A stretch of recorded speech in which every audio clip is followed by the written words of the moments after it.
माध्यमांची तर खूपच वाईट परिस्थिती आहे. म्हणजे मला असं वाटतं गेली 10 वर्ष मी माध्यमात नाही आहे. तुमच्या लक्षात आलं आहे का? म्हणजे मी व्हिडिओ करतो, रोज यूट्यूबवर येतो, बरोबर आहे. लोकांना वाटतं हा अजून जिवंत आहे, चांगली गोष्ट आहे. मी लोकांना सांगतो जोपर्यंत माझे व्हिडिओ येतात ना तोपर्यंत मी ठीक आहे असं समजा. पण माझ्या असं लक्षात येतं आहे, कधीतरी मला हायसं वाटतं की 2014 नंतर, तुम्हाला माहिती आहे पूर्वी मी माझ्या भाषणातही सांगितलं आहे की 2014 नंतर मोदी सत्तेवर आले आणि आम्ही मेनस्ट्रीम पत्रकारितेतून बाहेर गेलो. आम्ही म्हणजे अनेक लोक, सिद्धार्थ वरदराजन गेले, हिंदूचे संपादक होते, अनेक लोक देशामध्ये.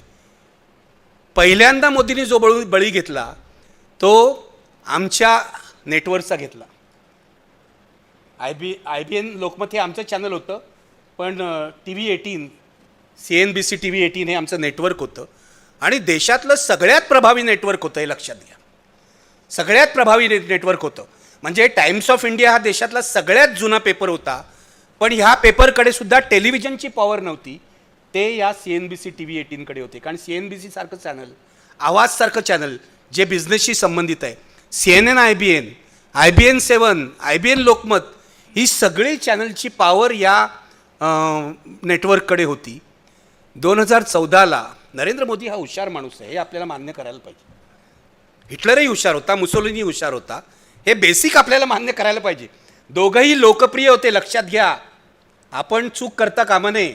सुरुवातीच्या काळात हिटलरही लोकप्रिय होता, मुसोलिनीही लोकप्रिय होता. त्याचा शेवट लोकांनी उलटा लटकवून झाला, ती गोष्ट वेगळी.